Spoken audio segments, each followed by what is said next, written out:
Мы любим, когда нас переоценивают, дейді, а китайцы любят, когда их недооценивают. Бізге қуану керек дейді, Қытаймен шекаралас болып тұрғандығымызға. Қытайдың ойы, Қытай мемлекетінің ойы әлемді жаулау. Ол қалай жаулау? Жаңағы өндіріспен, сапамен, ақшамен. Қазір киім емес, жаңағы жатқан жерің емес, мүлік емес. Менің ойымша сол аудитория біраз нәрсені шешеді. Бизнесте жүрсің ба, сенде екі-ақ вариант деп.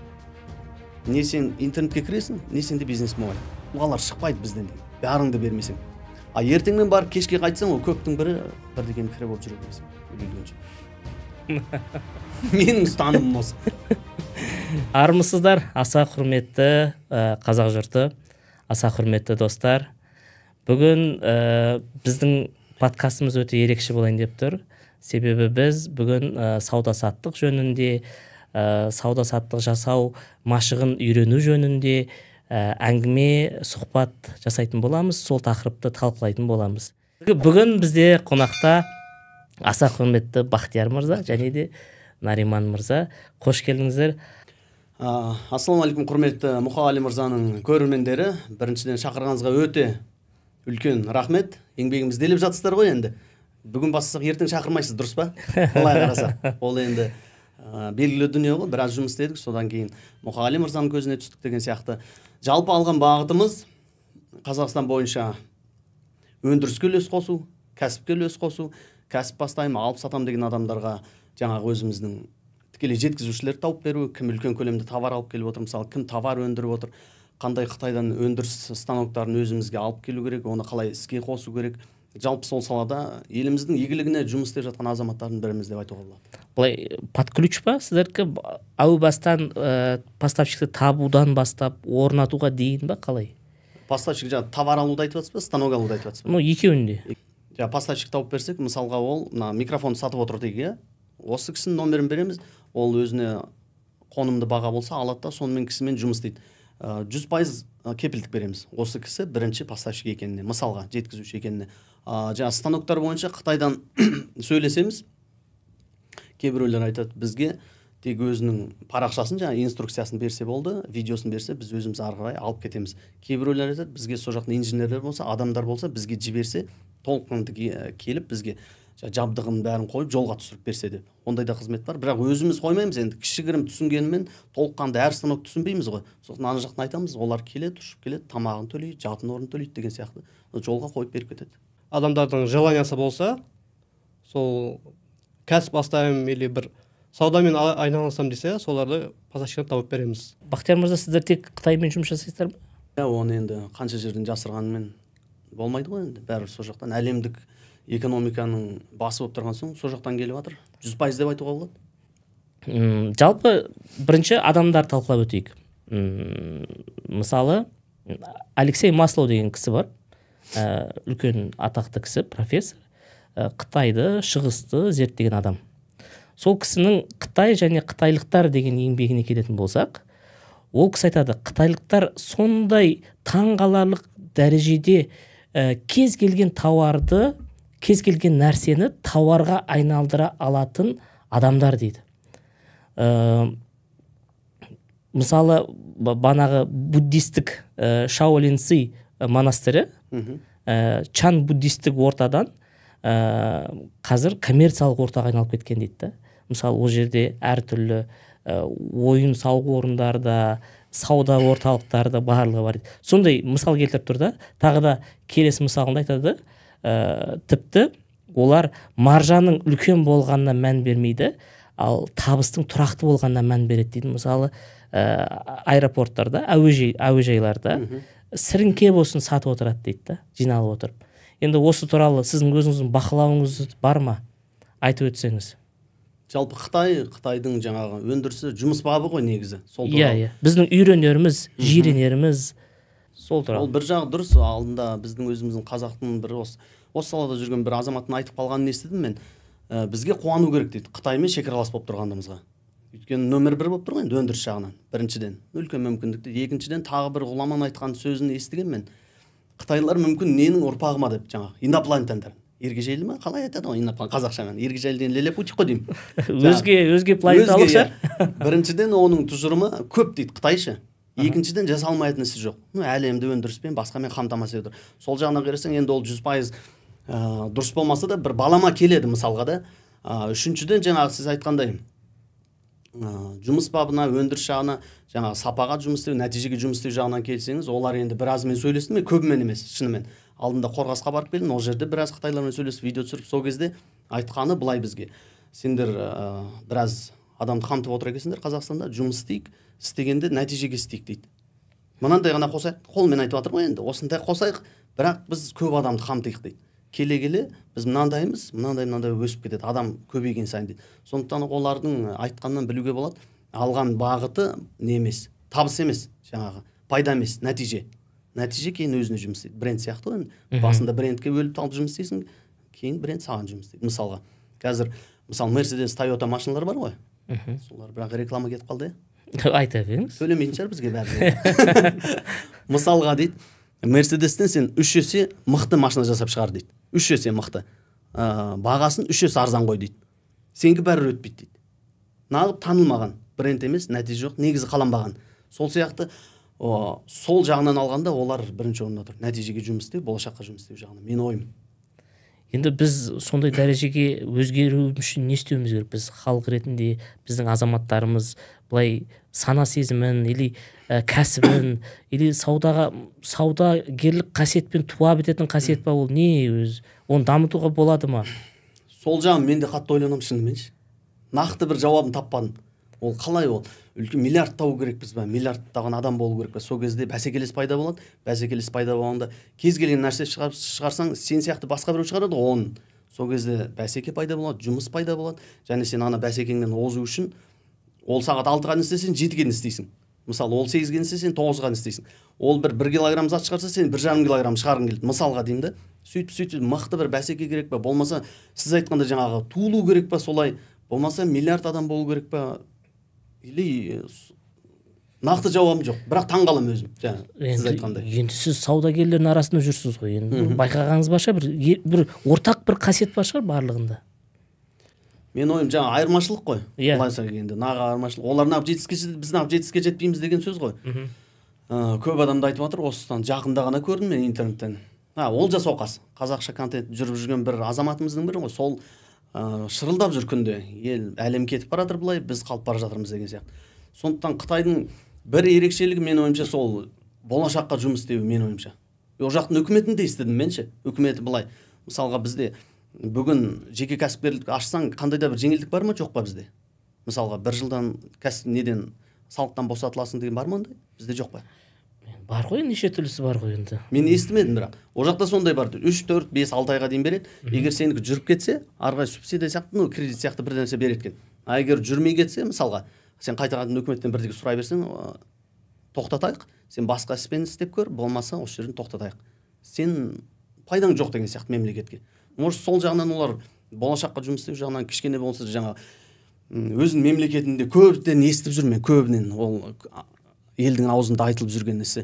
Қытайдың ойы, Қытай мемлекетінің ойы әлемді жаулау. Ол қалай жаулау? Жаңағы өндіріспен, сапамен, ақшамен, товармен жаулау ма, жоқ басқаша жаулау ма? Сондықтан өздерінің де бір кәсіпке деген бір өкіметтің жаңағындай қолғабысы бар сияқты. Көмегіші. Экономикалық соғыс болып жатыр дейсіз ғой. Иә, соны айтамай отырмын. Енді сол экономикалық соғыстың сіздер өздеріңіз әскер ретінде сезінесіздер ме өздеріңізді? Мен сезінем, бірақ бір жаяу жалғыз әскер ретінде сезінем де мен. Күнде айтатын осы, жаныма келіңдер, істейік, өндірейік, өсірейік, дәрежеге жетейік. Басы қатты, аяғы тәтті бар ғой қазақтың сөздеріміз. Сабыр түбі сары алтын, еңбек түбі береке. Басын істейік, нәтиже кейін бізге жұмыс істейді. Мен өзім басында, сен де қазір мысалы тегін жүргізіп жүрген шығарсың осы саланы. Біз де тегін 6 айдай жүрдік. Кішкене қорымыз, соны салып, қазір ақырындап келе 0-ға шыға бастадық. 0 деген не пайдада емессің, не артта емессің. Енді тоқтамасақ деймін мен, кетеміз алдыға деймші. Сондықтан келіңдер, өсейік, өнейік. Мен жастарға сенемін деп бекер айтпайды ғой. Мен ойымша, Қытайға еліктемесе де сол салада істеп жатқан адамдар бар. Сондай өндірісте мен бар қызығам, 6 адам, 7 адам, 10 адам, 50 адамға дейін істеп жатқан жерлерді көремін, қызығам кәдімгі дейші. Өйткені мен өзімде ондай адам жоқ қой. Бірақ көбісі өкінішке орай жаңағы ойлағаны таяқ тастам жер дейді ғой, болашақ емес. 2-3 ай істейді, пайда жоқ, тастап кетеді. 2-3 ай істейді, пайда жоқ, тастап кетеді. Өте жақсы. Сіз енді нақтылап өтсеңіз, қазір жастар көріп отқан шығар. Сізге жастар келіп не деу керек? Олардың қандай мақсаттары болу керек? Олардың құндылықтары қандай болу керек? Кімдерді шақырасыз жаныңызға? Және де кім не істейді олар? Соны айтып Мысалға командаға дейсіз ғой. Иә. Командаға шақырғанда былай шақырамыз. Міне біздің көрермендер көріп отырған шығар. Айлық беретін қазір артық қаржымыз жоқ дейміз. Біз өзіміз неден бастадық? Нөлден. Осындай біз сияқты түйсікті адамдар болса, келіңдер. Бірақ біз сияқты нөлден бастап мойның ырғайдай, бетің торғайдай. Үрерге итің, сығарға бетің жоқ болып қалады дейді ғой. Кәсіп бастағанда сондай дейді. Сондай болып жүрмейсіңдер, домалап тұр, накат дейді орысша. Итеріп жіберу керек біз ары қарай. Сондай адамдар келсе, бірақ күнделікті түскен пайдадан пайыз аласыңдар. Нақты бір айлық жоқ. Бірақ келе біз деңгейге шығамыз деймін. Сол кезде наемный, жалдамалы дейді ғой. Сондай жұмысшылар аламыз, оларға мысалға бізбен бірге жүр, бізбен бірге өс, бізбен бірге істе, 12-ге жүр, таңға 4-6-ға дейін жұмыс істеу керек. Ондай емес. Орысша айтқанда как положено, ертеңмен 9-да келеді, кешкі 6-да кетеді. Сондай жалдамалы жұмысшыларды аламыз. Бірақ басында ірге тасы ретінде бір 4-3-еуміз болайық деп. Сондай адам әзірге жинап жатырмын. Тағы бір адам болса, бір алынатын, алынбайтын қамал жоқ болайын деп тұр. Енді қалай дейді, әңгімеміздің бастапқы арнасына қайтадан түсейік. Бана адамның табиғатын зерттеп жатырмыз ғой, енді сол саудаға айналысу үшін қайтеміз деген сияқты. Енді әртүрлі мәдениет аралық қарым-қатынастарды зерттейтін маман бар, Ричард Льюис деген кісі. Ол кісі айту бойынша қытайлық феноменді зерттеген ғой. Ол кісінің айту бойынша қытайлықтар реактивті адамдардың типіне жатады дейді. Ол реактивті тип қандай деген сұрақ туындаса, ол адамдар біршама интровертті келеді дейді. Бір адаммен сөйлеспес бұрын тыңғылықты оны зерттейді. Белгілі бір ұсыныс айтса, оны көп ойланады, асықпай арбамен қоян аулайды деген сөз сияқты ғой. Жалпы осы Қытайдан тауар жеткізетін, қондырғы жеткізетін сіздердің бағана контрагенттеріңіз бар, достарыңыз бар, әріптестеріңіз бар. Енді олармен тілдесу барысында сондай байқадыңыздар ма? Тыңғылықтылықты, ұзақ жауап бергендікті. Енді бұның мақсаты мынандай болып тұр, мен айтарым. Егер бір жастар қытайлық әріптестермен жұмыс жасап жатса, олардың осындай ұзақ жауап бермегеніне қарап үн жорғасы түспесін деп тұрмын ғой. Олардың мәдениетінде сондай бар. Сіздер байқадыңыздар ма? Мысалға жаңа сөйлесеміз дедік қой, осы Нариман сөйлеседі көбінесе. Сол кезде маған айтады, үйге барғанын, зауымен жүргенін, күшігімен жүргенін, сондайларды жібереді. Ол енді олардың өзінің клиентті баурауы деп ойлаймын мен ше. Өйткені толыққанды ашылып жатыр, біз өстейміз, 8-де келдік, 9-да қайттық, мынау біздің күшік, осымен бәріміз ойнаймыз. Сондайлары ішінде фишкалары бар негізі. Оны сұрамасаң да жібере ма? Сұрамасаң да өздері жібереді. Например, Москвада қазір не болды? Осы жақында 2-3 күн арасында ма? Выставка болды, именно станок бойынша. Көрме. Сол именно осы мен сөйлесіп жатқан поставщик неге барған? Москваға кеткенде, сол жақтан суреттерді, видеоларды жіберіп тұрады маған. Осы жаққа бардым, Москва ситini араладым, сол жақта жүрдім деп, сол видеоларын жіберіп береді да. Ал сіз белгілі бір топтың ішіндесіз бе, әлде жеке өзіңізге личкаға жіберіп отырам? Личкаға жібереді ғой. Жекеге. Сондайлар бар екен. Бұл жақсы әдіс қой. Сонда біз солардан өзімізге алып жатырық. Бізде онда өзіміздің тұрақты клиенттермен осылай істеу керек екен. Жеке өміріңізбен бөлісесіз да, солай. Жұмысқа кішкене қатысты болса. Енді жатқан тұрғанын бөліспейсің ғой. Күшігені қатысты емес қой. Енді заводта түсірді ғой. Заводта түсірді ғой. Заводымыз сондай ашық деген сияқты. Біз осымен ойнаймыз деп жерге қаратып күшігін. Сондай баурайды. Тамақ отырып ішкеннің бәрін жүреді ғой. Сол заводта отырып.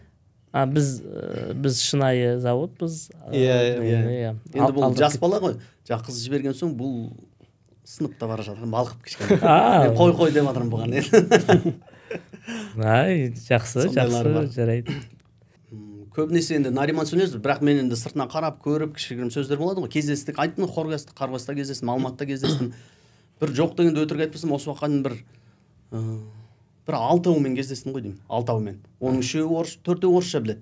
2-еуімен жаңа Google арқылы былай сөйлесеміз. Мен өзімде ақырындап сөйлеп үйреніп алдым. Ига, ләңгі, саңғы, шига, уга, сондай сөздерді ақырын. Сол кезде бір байқағаным, честность, сондай орысша честность дейді, өздерінше шыншыл, адал, сондай істейтін адам болса деп, сойдып ағынан жарылып тұрады. Және Қытайдан кейін Қазақстанда қазақтар көп қой. Олардың да айтатыны, бұлар 99% алдамайды дейді. Шыншыл болсаң, сенімен аяғына дейін жұмыс істегісі келеді дейді. Сондай қағиданы ұстанған екен олар. енді бұлар шыншыл екен деп алданып қалмас үшін не істеу керек жастар? Алданып қалғандарды да білемін мен өзім. Жаңа екі ортада ақша аударып Иә, айналысатындар бар ғой бізде. Соны нені ескеру керек, соны айтып жіберсеңіз. Алданып қалмас үшін мен ойымша біріншіден ресми сайттардан алу керек. Біріншіден тікелей адамға ақша лақтырмау керек. Екіншіден енді ғайыптан ғажайып болмайды дейді ғой. Нарықта ол 1 миллион или болмаса 500 мың теңге тұрса, біреу саған 150 мыңға ұсынып тұрса, оған сенбе мысалға. Сондай. Екіншіден көрейік, кездесейік мысалға деп тұрса, одан енді отказ жасамау керек. Сондай бір фишкалар бар енді. Негізі сол Қытайға ерінбей барған дұрыс па, әлде уақытты үнемдеп, ақшаны үнемдеп, енді ресми сайттан алып, соған сенген дұрыс па енді?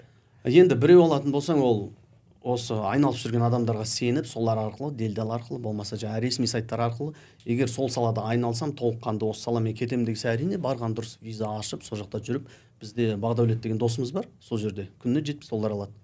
Ю қаласына апарады, Уганжу қаласына апарады, экскурсия жасатады. Солай жүргізіп көмектеседі кішкене. Жарайды. Енді мынандай ой бар.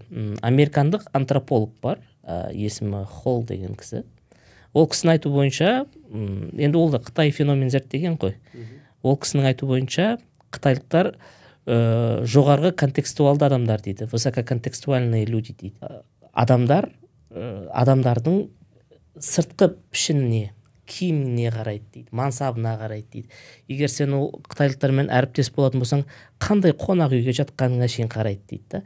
И сол киген жүріс-тұрысыңа, көлігіңе қарай, ол сенімен әріптес болады ма, болмайды ма, соны шешеді дейді. Енді сондай мәдениеті бар дейді. Сіз ол туралы байқадыңыз ба? Ол туралы енді шыны керек. Қазір енді жоқ десем, ол бір сұрақтан қашқандай боламын. Бар десем, ондай деңгейге жеткен жоқ, шыны керек. Жаңағыда үлкен қонақ үйге барып жататын деңгей. Енді келе соқтамасақ, жадан шығармыз ондай 5 жұлдызды, 10 жұлдыз деген сияқты. Нақты тағы бір сұрақты айтып жіберіңізші. Жаңа Қытайдың сапасы ғой, адамдарының көзқарасы деген сияқты. Мысалы енді мен Қытаймен әріптес болғым келді. Қытайға бардым, мен енді ақшам бар, Қытайға бардым. Бірақ қытайлықтар сізге сенім арту үшін мен арнайы түрде, демонстративті түрде жақсы көлік міну керекпін, киім болу керек, қонақ үйім 10 жұлдыздық дәрежеде болу керек деп тұр ғой.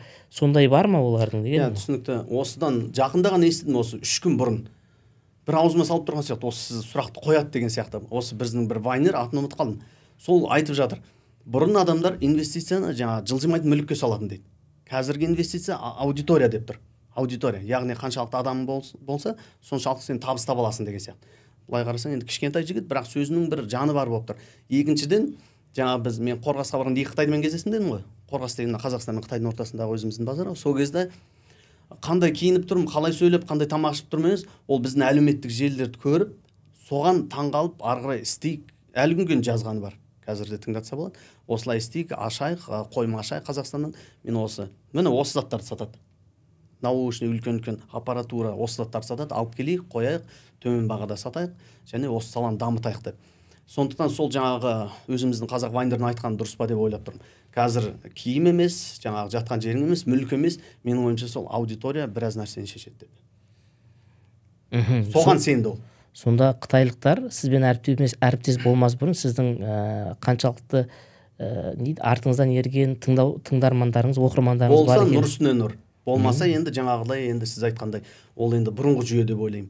Қаншалықты заводың бар, қаншалықты адамың бар, қандай сайтың бар, мініп жүрген машинаң, ол бұрынғы, енді келе заманда адамды өзгереді ғой. Қазір енді кезең, мен ойымша осы аудитория кезеңі деп ойлаймын. Жақсы. Енді бізде Қазақстанда енді бар ғой енді. Анау Қожанасыр ет жемей табаққа жеңін малып, же шапанын же деген сияқты білесіз ғой оқиғаны. Енді киімге де қазақта көп қарайды ғой. Қазақстанда анау дейді, кейбір кәсіп ашқысы келген азаматтар басқа дүниесі болмаса да қымбат көлік алып дегендей ғой, несиеге болсын. Енді бұл нәрседен біз алшақтауымыз керек қой, сіздің пікіріңізше, ойыңызша? Ол дұрыс.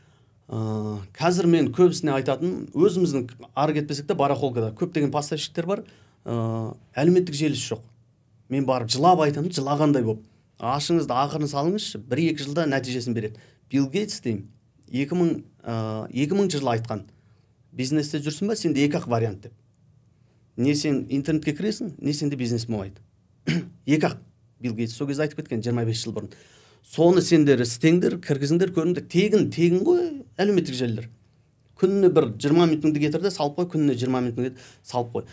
Сол келе ауқым болады, адам болады, аудитория болады. Сол арқылы аудиторияны нәтижеге алып келеді, мен ойымша. Киімге де алып келеді, жаңағы жақсы көлікке де алып келеді, жақсы тұрмыс үйге де алып келеді. Жалпы енді сіз енді көпшіл адам екенсіз, байқап тұрмын. Енді атаның баласы болма, адамның баласы бол деген сияқты, иә, көрдіңіз бе? Сіз енді өзге азаматтардың да былай пайдасын ойлап тұрсыз ғой, енді олар да бір ұтылып қалмасын деген сияқты. Иә. Енді нейді, кросс мәдениет менеджментінің зерттеушісі бар, Хофстед деген кісі. Коллективизм, индивидуализм деген нәрселер зерттеген. Ол кісінің айту бойынша Қытай мемлекетінің азаматтары, оларда сондай топтық ой бар дейді да, мысалы бір отбасы сияқты. Нейді, коллективное, первичное, личное, вторичное деп келеді. Сол сияқты біз сол нәрсені үйренуіміз керек пе? Олар бір-бірін тартатындығы, бір-бірін тартып, бір-біріне үйретіп, бір-біріне ақыл беріп деген сияқты. Енді сіз осы бағытта біз қалай қозғалсақ болады? Мысалы, осы кәсіпкерлердің ортасын айтып отырсыз ғой тағы да. Иә. Мен досым бар, Нұрлан Шамұрат деген. Нұрлан, көріп отырсаң, ассалаумағалейкум. Осы салада өзің сияқты анда-санда түсіреді. Негізі біздің салада, Нұреке ше? Иә. Осы салада айтады, осы кәсіпкерлердің басын біріктірсек, сенің сөзіңде ол да айтып отыр, басын біріктірсек, осындай дөңгелек үстел өткізсек, айына бір, аптасына бір, мысалға. Одан кейін әркім өзінде бойындағы білімін осылай бір-бірімізге айтып, және топ көтерілсек алдыға, жылжысақ. Ол Өзбекстанды зерттеген ба, сондай дейді о жақта. Өздері кәсіпкерлердің басын қосады. Бізде бір нәрсем шығып кетпесін, бір нәрсем біліп қоймасын деп тығып, өз жалғыз жүріп, жалғыздың шаңы шықпас қой. Сондаймен келе жатырмыз. Сондайдан жойылып, сол жаңағы жүйеге қалыптасу керек біз дейді. Мен ойымша дұрыс. Бірақ енді мен шыны керек өзімде нағып екен, өзімде ондайға дайын емессің сияқтымын деп ойлаймын. Өйткені ананы біліп қойма, мынаны біліп қойма, сол бір комфортный зона ма, болмаса бір шеңберде тұрым ба, соны бір бұзып шығып, негізі үлкен бір осындай болу керек, кәсіпкерлердің ортасы болып, олар бір сұхбат жасап, білімін дамытып деген сияқты. Мен ойымша дұрыс. Тағы мынандай қарама-қайшы пікір бар қытайлықтар жөнінде. Айтады, былай орысша айтайын, былай нақтырақ, одан кейін қазақша. Мы любим, когда нас переоценивают, дейді, а китайцы любят, когда их недооценивают. Мысалы, бізді асыра бағалағанды жақсы көреміз, а қытайлықтар өздерін бағаламай отырғанын жақсы көреді дейді. Сол туралы келісесіз бе? Өзін бағаламағанын жақсы көреді. Мен негізі бірінші естіп тұрмын бұл сұрақты. Мысалы, менің өзім ұстанымыма да келетін сияқты ол. Мысалы, қаншама адамдарға шықтық осы уақытқа, жарнама жайлы, басқа жайлы. Қазір сол адамдар бізге шығып жатқандар бар да. Мен алдында сөйлестім, осыдан 1 жыл бұрын барғам. Менде WhatsApp робот бар, Telegram робот бар. Сіздер 4-5 адамның жұмысын бір-ақ адам жұмыс істейді мысалға. Сондайды істейік, біз сізбен бірге дамиық. Ол әлеуметтік желілер, болмаса жаңа маркетплейстер жағын жүргізетін, мен сіздердің командаға қосылайын дегенде кездеспей де қойды. И менде жаңа Қытайдың ұғымы болып тұр ғой, когда нас недооценивает, бағаламайды. Қазір оның мысалға подписчигін айта берейін, атын айтпай ақ. 20 мың сол бойда қалды. Біз енді бұйырса 200 мыңға осы 2 аптаның ішінде жетеді дедім. Енді жазсам, сразу шығып жатыр маған. Қалайсыз, қаяқтасыз, қалай араласамыз, кездесеміз, қаяқтасыз, мен Юдамын, сен Гуанчжоудасың. Осылай сізге барып едік, сізді ол кезде танымаймын деп. Сондықтан сол жағы бір жағы дұрыс ұғым шығар мүмкін. Когда олар бағаламаған кезде өзін дәлелдеп жарып өтеді кез келген жерде. Мен де қолымнан келеді, мен де істей аламын, мен де жетістікке жете аламын деген сияқты. Енді осы жерде жалынды жастарға бір ақыл айтып жіберсеңізші. Егер былай үн жорғасы түсіп жатқан, жауап жазбай жатқан, ұлық болсаң кішік бол деген ұстанбай жүрген адамдарға, бір қиналып жүрген адамдар болса. Мен жастарға сенемін деп тағы да айтамын. Біздің ғұлама айтып кеткендер бар ғой, үлкен қазақтың ғұламалары. Кез келген салада жасымаңыз, ол кәсіп болсын, бизнес болсын, өндіріс саласы болсын, қандай да бір өзіңіздің бір сала болсын, қайтпауға тырысыңыз. Қайтпау ғана қоймай, даму керек. Мысалы, қайтпай бір жерде 10 жыл бойы картошка сата берсең, нәтиже жоқ қой. Сен даму керексің, адам алу керексің, үлкейду керексің, сет қылу керексің, үлкен магазин қылу керексің, магнумды ұйықтату керексің. Мысалға да сол сияқты қайтпаңыздар, дәлелдеңіздер. Ода бар құлақ сізде де бар, ода да бар аяқ сізде де бар, ода да 12 мүше, сізде де 12 мүше бар. бірақ оның түйсігі бөлек болып тұрғанымен сіздің түйсігіңіз бөлек, бірақ сол қараңыз, өсіңіз, өніңіз. Мотивация деген көп қой қазір. Былай қарағанда YouTube тегін білім ғой, тегін білім. Қалай галстук байлаймын десең де үйретіп береді. Мысалға, қалай қолымның тырнағымды аламын десең де үйретіп береді. Бәрі бар. Сол жақтан қараңыздар, өзін мойымаңыздар. Тек қана аяғына барыңыздар, дамуды ұмытпасаңыздар, алынбайтын қамал жоқ мен. Қазақстан мен Қытай Халық Республикасының арасындағы бұлай сауда-саттық әлеуеті қалай? Мысалы, кейбір жастар ойлауы мүмкін, бұл әлеует толып қалған деп. Мысалы, әркім өз орнында бар, мен барсам кешігіп қалдым деп ойлауы мүмкін да. Өте дұрыс сұрақ. Мен де баяғыда сөйтедім, шыны керек. Кішігірім өзім өмірімнен үзінді айтып берсем бола ма? Әлбетте, сіз де соны күтіп отырмыз. Сайна Маречка көшесінде тұрып аттық 10 жыл бұрын, 15 жыл бұрын ба қарындасым екенбіз. Сол кезде осы біреуіміз официант, біреуіміз жаңағы көлік жуу жерде жұмыс істейміз. Сол кезде ойланамыз, жатып алып светті өшірген соң қалай елдер істеп жатыр, қалай дамып жатыр. Бір нәрсеге кірейін десең, ол сала толып қалған ғой, сондай ойда. Мейлі сабын сатайық, сабынды миллион адам сатып тұр. Пирожки сатайық десең, миллион адам сатып тұр. Дөңгелек сатайын десең, оны да сатып тұр. Қозда бар сатайын, оны да сатып тұр. Енді келе мен ойлаймын, бірде-бір Қазақстанда өзінің орнын алып, нарықты жаулап алған еш нәрсе жоқ. Барлық ниша бос. Мысалға, өзіме сондай түйсік келді. Сол кезде қазір қарындасым айтады, сол кезде сөйтіп жатып ойланушы едім ғой. Қазір түсіндім ғой, иә дейді. Мысалға, жаңағы пирожкидің өзін алайық, бір жерде сатып тұр ғой. Сен ол жерде сатсаң, сен оны түсір видеоға. Қалай оны елеп жатсың, мысалға. Қалай тазартып жатсың, ішінде бір қоқымды қалай алып тастап жатсың, ертеңмен 6-да келіп қалай есікті аштың, кешкі 9-да қалай келіп жаптың, мысалға. Ол бәрін түсіріп интернетке салып, жаңа әлеуметтік желіге салып отырсаң, сен ана 1 жыл бұрын істеп келетқан адамнан озып кетесің. Мысалы, егер құрылысшы болсаң да, иә? Құрылысшы болсаң да, иә. Үйді қалай салып жатсың, не үшін олай салып жатсың? Дұрыс айтасың. Кез келген сала, кез келген. Ол, мысалы, сенің маман екеніңді басқалар біледі, содан кейін саған сенім артады, және де сенің өзгеге де пайдаң тиіп қалуы мүмкін ғой. Бір қателіктер, олқылықтар жасамас үшін. Дұрыс айтасың. Сөйтіп не істедіңіз ары қарай? Не болды? Сөйтіп мен саудаға кіргенімді айтып кетсем болады ғой. Әлбетте. Осы Зетаға өте риза боламын мен. Тегін реклама болып кете берсін. Зета Райымбек көшесінде білесіз ғой. Соның астында автомойкада жұмыс істедім мен. Сол кезде үстінде Зета болды.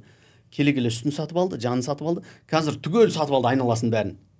Басы қасында отырған өзіміздің қазақтар екен. Соған өте қатты риза боламын. Сол дүкенге кіріп қалам ғой. Кіріп қалсам, қалақтар тұр 45 теңгеден. Шелектер тұр 110 теңгеден. Тазиктер тұр 220 теңгеден. Ойыма келді, мынау қалай мұны сатпасқа. Дүкендерде бұл 2,5-3 есе бағасымен тұр ғой. Өзім девяткам бар, соны артына салып аламын дағы. Өже, думан, жан-жақтағы. Қалқаман деген сияқтылар ақырын сатып. Осы салаға кіріп кеттім. Жанымда жүрген інім болды. Інім атын айтпақ қойын, ренжіп қалыр.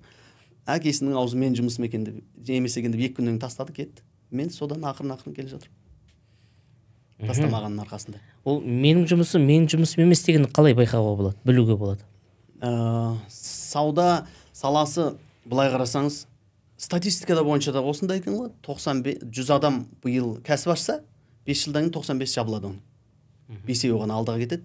Оның біреуінен Илон Маск, Билл Гейтс шықса, шықпаса, бір тамағым, бір бәленшем деген сияқты жүре береді. Жетістікке жету, әлемді бағындыру, ол мен ойымша миллиардтан бір шығар. Басқасы өзіне жұмыс істеп, жаңа табысын тапса, басқасын тапса, сол 5-еу ақ қалады сондай. Статистика бойынша сол. Мысалы кім бар? Буяров деген кісі бар.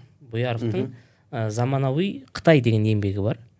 Сол еңбегінде айтады, қытайлықтардың бірден бір дамуының себебі ол кісілер жұмыс затын өзінің жеке мақсатында қолданбайды дейді да. Егер жұмысшы болсын, кәсіпкер болсын дейді да.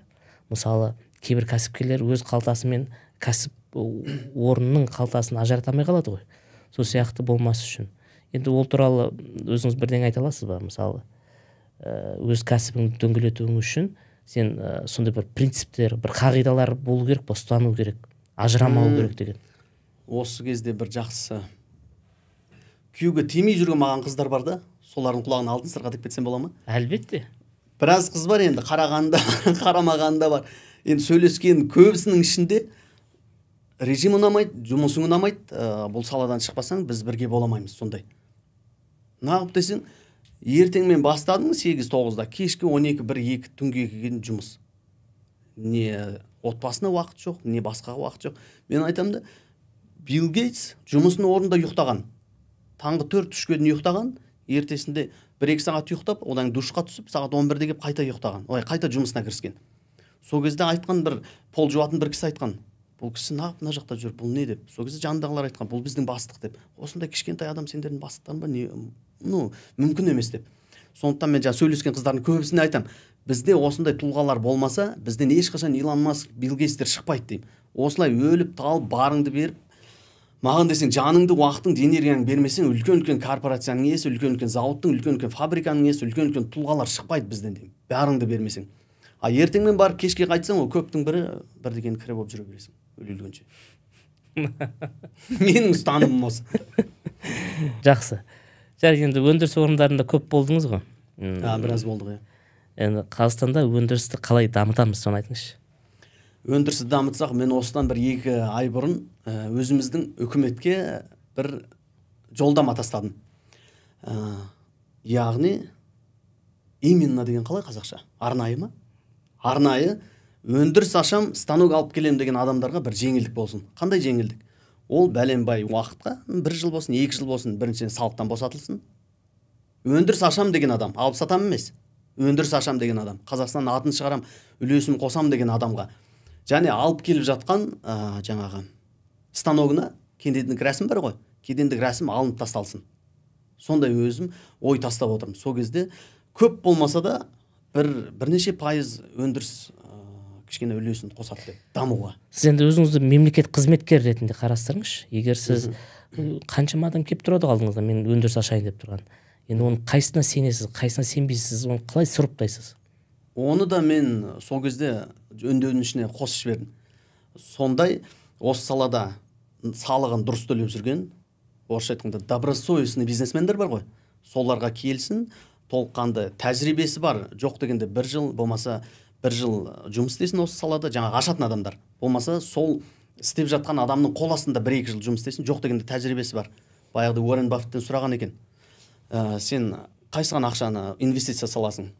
Ақшасы бар, алып өшіп тұрған, жанып тұрған адамға саласың ба? Жоқ, тәжірибесі бар адамға ақшаны саласың ба? Инвестиция. Сол кезде айтқан, мен тәжірибесі бар адамға салам. Өйткені ақшасы бар адам, тәжірибесі жоқ, ол сразу банкрот болады. Тәжірибесі бар адамда ақша жоқ болса, ол банкрот болмайды. Өйткені алып кетеді арға нөлден бастап. Сондықтан сондай адамдар келсін жаңағы бизнесменге. Өйткені мемлекеттік адамдар өздері алып сатып беріп алмайды ғой. Станокты дұрыс па? Қандай да бір бизнесте жүрген адам алып береді. Сол бизнеске келсін, толыққанды құжаттарын көрсетсін, тәжірибесін айтсын, мен осындай. Және сол бизнесмен соған алып кеп берсін. Жаңағы нені? Станокты, техниканы. Сол кезде ол бизнесменге сенеді ғой үкімет. Өйткені 1 жыл бойы, 2 жыл бойы, 5 жыл бойы салығын дұрыс төлеп отыр, добросовестно дұрыс деп отыр. Бұл кісіге сенуге болады. Осы кісіге келсін, айтсын, құжаттарын көрсетсін, маған осындай станок керек. Сол кісі алып кеп берсін, сол кезде кішігірім әділдік болады деп ойлаймын. Бәке, сіз өзіңіз айтсаңыз, не үшін біз делдалдармен жұмыс жасауымыз қажет? Мысалы, сізбен. Артықшылық басы біздің жұмыс былай басталған негізі. Келе-келе біз делдал деген лақап атты өзімізге алып алдық қой. Мысалға былай, кез келген станок алған бағытымыз, кез келген техника, өндіріске, кәсіпке пайдасын тигізетін затқа шолу жасау. Басты бағыт сол болатын. Шолу жасаймыз, қалай істейді, қанша өндіреді, салмағы қанша, жеткізуі қанша, жалпы қандай саған пайда алып келеді деген сұрақты талқылап жүрсек, 90% адам қанша, бағасы қанша тұрады, қашан алып келесіңдер? Одан сатайық та деген ой келді бізге. Сатайық та, алып келейік та.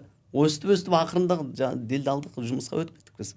Оған тоқталсақ, нағып бізді таңдау керек десеңіз, біріншіден біраз болды енді жұмыс істеп жатқанымызда, нарықта өзіміздің орнымызды алдық. Мысалы 5 адам қарап отырса, сіз шақырмайсыз бізді. Тағы да айта бердім деп, тағы ренжіп қалмаңыз. Біраз адам қарап отыр. Екіншіден, мемлекеттік қызметтер көбісі неде тұр ғой бізде? Интернетте тұрғандар бар, егов қызметтері. Бірақ соны қандай да бір ақшаға алып беріп жатқан адамдар бар. Мысалға да. Не үшін адам өзі кіріп алмайды егофқа? Сол сұрақ. Біріншіден, толық меңгермеу мүмкін егов сайтын. Екіншіден, интернетте ондай адамдар бар ғой енді. Оны көпке топырақ шаспасақ та, өзіміздің еліміздің статистикаға айтып тұр ғой, ауылды жерлер толық интернетпен қамтылмаған ғой, мысалға. Екіншіден, уақыты жоқ адамдар. Мен егофты білсем де, ЭЦП кілтті қалай алуды білсем де кілтті, мен маманын айта салғым келеді. Уақыт үнемдеймін. Маған алып бере салшы, Нурик деген бауырым бар бір. Маған алып бере салшы, жібере салшы, ақшасын жібере салшы. уақыт алтыннан қымбат, бекер айтылмаған. Бір жағы содан, бір жағы жаңа білмегендіктен екі сала болып тұр ғой бұл жерде. Таңдау бізді. Енді бір конкурентное преимущество болу керек қой енді сіздерде бір. Нақты біздікін дейсің ғой. Айтсам мақтап жіберем ба деп ойлап тұрғаным ғой мен. Айта бер дейсің ғой. Жақсының жақсылығын айт, нұрты ассын дейді ғой. Сіздің артықшылықтарыңыз болса біліп жүрейік. Жарайды, енді тілден тартып отырсыз, айтып қойған өзіміздің ерекшеліктерді. Ерекшелігіміз үлкен кез келген техника станок алатын болсаңыз, ол мысалы 10 миллион тұрсын. 10 миллион тұрсын. Қазақстанда білмеймін енді бір істеп жатқан шығар, бірақ әлі көрген жоқпыз. Бізде ерекшелігіміз 5 миллион төлейді. 5 миллион Қазақстанға кіреді, көзімен көреді, одан кейін төлейді. Көрдіңіз бе? Яғни жартысын төлеп, жартысын алу деген бар. Екіншіден, өзіміз бір жылға дейін бір компаниямен жұмыс істеп жатырмыз ғой. Бір жылға дейін айтты бізге, сендерге қандай да бір клиенттер шағым түсіріп жатса, осы жерін қайтаймын, осы жерін қаяқтан аламын, қосалқы бөлшекті қалай аламын, мына жерін қалай істетемін, бізге бер, біздің өзіміздің менеджерлер бар, солар жауап береді деген сияқты. Солар бір жылға дейін толыққанды кепілдігін, басқасын телефонына жауап беріп отырады. Екіншіден. Үшіншіден, тікелей адамға ақша аудармайды бізде. Компаниядан компанияға. Есеп шоттар бар ғой, соған аударады. Және мөлдір орысша айтқанда, қазақша айтқанда прозрачный дейді ғой. Құжаты бәрі жасалады, мемлекетке салығы төленеді, солай алып келінеді. Осы үш артықшылығымыз бар біздің. Анағы аликоиндар туралы айтып жіберіңізші. Ол не үшін аликоин аштыңыз? Ол не артықшылығы бар? Аликоин бізде бар еді, қазір көрсетіп кетеміз сіздерге достар. Басты мақсат өзіміздің Қазақстанға енді өндіріске үлесімізді қосып жүр қой. Бірінші. Екіншіден, криптовалютадан шыққанда 15 жыл болды. Әлі білмейтіндер бар. Қарным ашты да мен. Мен өзім 2 жыл болды кіргеніме. Топ 20 криптовалютаны алып қойдым. $1,500-2,000 салып қойдым. Уақыт өте келе өссе, жетістікке жетелеп жүр. Өспесе, бір кеткен бір ақша. Зато, мысалы, орысша айтқанда, қаржылық сауаттылығымды жоғарылатып алдым. Қазір мен білем, қалай алу керек, қалай алданбау керек, қалай тіркелу керек, қалай Бангладештен биткоинді алып, қалай жаңағы Гонконгқа сату керек. Мысалға білем соның бәрін. Сол салада адамдар көрсін, білсін, өзінің қаржылық сауаттылығын дамытсын, және Қазақстанда өзімізде де бір криптовалюта болсын деген оймен аштым негізі. Бұл жай ниет па сонда? Әлде ол шынымен тіркелген ба, бұлай аликоин болып? Әзірге өзіміз оны алтынмен қамтамасыз етіп қойдық. Алтынды алып депозитке салып қойдық. Қандай да бір түсініспеушіліктер болса, алтынды сатып түгел ақшасын қайтарып береміз халыққа. Солай. Жаңағы қалай білеміз қанша алтын тұрған артында? Біз алып сатып көрсеттік қой видеода. Міне Қазақстанның өзіміздің ұлттық банк берген слитік құйма алтыны, міне осы жерде сертификаты. Біз оны алып қайтадан депозитке салып қойдық. Енді құрғасық ауыз жыртады демекші. Құрдан босқа айта салғаннан гөрі енді видеомыз кішкене дәлел болып тұр деп ойлаймын. Қазір сумкамда тұр ал сол алтын. Әлбетте жарайды, сенеміз, күмәнім жоқ ешқандай. Енді ол сіздің аликоинді алған адамға бір келісім шарт жасайсыздар ма арада? Қазірше өзіміздің арамызда шыны керек бармақ басты көз қысты дейді ғой, сондай бір келісім шартымыз бар. Екіншіден, осы салада түсініп жатқандар да бар адамдар. Аға осылай істейік, метамаскқа кіргізейік, биржаға кіргізейік, осылай кіргізу, жоқ дегенде 100.000 монета шығару керек бізге, бағасы осылай болады, биржадан бір-біріне алып сата береді, сіздер қазір партизан сауда болып жатыр дейді. Енді біз Excel-ға тіркеп қойдық, ана адамның атын өшіреміз, ана адамның атын жазамыз. Мұқағали сатты, Нариман алды деген сияқты. Енді бір базарский сауда болып тұр былай қарасаңыз. Келе-келе осы саланы жақсылап дамытады, көрсін. Өйткені ана Қазақстан бойынша, әлем бойынша бірінші орында тұрған Binance биржасы ғой. Binance биржасының негізін қалаушы Чанпен Чао, Макдональдста жұмыс істеген. Сол сияқты соның жолын мүмкін қуып кетеміз бе біз? Бізде қазір енді бір кішігірім жұмыста жүр қой. Ол да Макдональдста жұмыс істеп жүрген, өстіп ашты дағы, енді әлемде нөмір 1 жағы айландырып жіберді. Және жақында 1-2 жыл бұрын Қазақстанға келіп, өзіміздің президентпен, Қасым-Жомарт Тоқаевпен сөйлесіп, қол алысып, осы цифрлық валюта, цифрлық жүйе, цифрландыруды Қазақстанда дамытуға өзінің бір үлесін қосып кетті. Сондықтан мен мемлекет тарапынан келе-келе енді бір қолдау болмаса да бір шектеу болмайды деген ойдамын. Енді болмаса да ұқсап бақ болып тұр ғой сіздікі. Иә, өйткені айтып отырмын ғой, кез келген адамға айтамыз, алатын болсаң, біздің тараптан қызметтерге 5% жеңілдік. 50 мыңға затымызды алсаң, қызметімізді 45 мыңға аласың. және өздерінің арасына группа аштық, солардың арасында алып сатуға мүмкіндік бар. Осыдан 3 күн бұрын сатылды, иә. Бағасын қойдық, өзімізше қойдық енді. Доллардан әрқашанда 100 теңге қымбат болып тұрады. Әрқашанда бағасы солай шыққан, нарықтық бағасы. Енді Қазақстанда да бір монета болсын, доллардан қымбат болды. Жастарға бір өз ақылыңызды айтып жіберсеңіз. Жастарға ақылым болғанда, енді осы салада жүрген соң, енді бір медицина саласында айтпайтын шығармын. Өзім саламда айтамын ғой. Енді сауда бұл жөнінде. Сауда, өндіріс, кәсіп, бизнес. Бизнес деген сөздің өзі, мысалға, жүйелі түрде табыс табуға арналған бағыт. Жүйелі түрде, орысша айтқанда, жаңағы, орысша айтқанда бір сөз бар әйтеуір, қазір ұмытып тұрмын негізі. Салаға келіп жатсаңыздар, қандай да бір кәсіп бастайын деп жатсаңыздар, жаңа да айтамын, әлі де айтамын, бұдан кейін де айта барам, неге істеңіз? Болашаққа. Яғни нәтижесін қалауға, соның негізін қалауға. Негізін қаласаңыз, негізі қаланған зат болсын, товар болсын, жүйе болсын, сауда болсын, кәсіп болсын, кейін өзіңізге 100% жұмыс істейді. Мысалға алдарыңызда Мұқағалидың өзі отыр, мен де отырмын. Қазір енді төмен жағында шығармыз. Осыдан қайтпасақ, 12 мүшеміз түгел болса, әйтеуір дұрыс дамитын болсақ, бір 5 жылда бұл деңгейде тұрмаймыз ғой. Кәдімгідей адам көреді, біледі, артымыздан адам ереді деген сияқты. Сондықтан бастадың ба, тастама. Сөз бар ғой. Тастайсың ба, бастама деген сияқты. Қайтпас қайсар, қалай солдат болайық. Керемет. Мынандай пікір бар ғой, мысалы, егер өскің келсе, былай өзің кәсіби ойлау жүйеңді дамытқың келсе, қара жұмыс жасама, немесе такси қызметін жасама деген сияқты. Енді ол туралы сіз пікіріңіз бар ма? Бір айтып жіберсеңіз. Ол да бар негізі. Көкейде жүрген сұрақтардың бірі. Көбісі түсінбейді ғой. Оны істемесек қалай күн көреміз? Ол да дұрыс. Мысалы, мен де қазір шыны керек анда-санда таксовать етемін. Таксовать еткенде өзімнің арендамды жапса, тамағымды, өзімнің квартирамды кішкене жетпей қалады кейде. Сол кезде жетсе, пайда түсу үшін емес, осы контентіміз, осы алған бетіміз тоқтамас үшін. Тағы айтатын тағы бір үлкен ғұламалардың бір сөзі бар.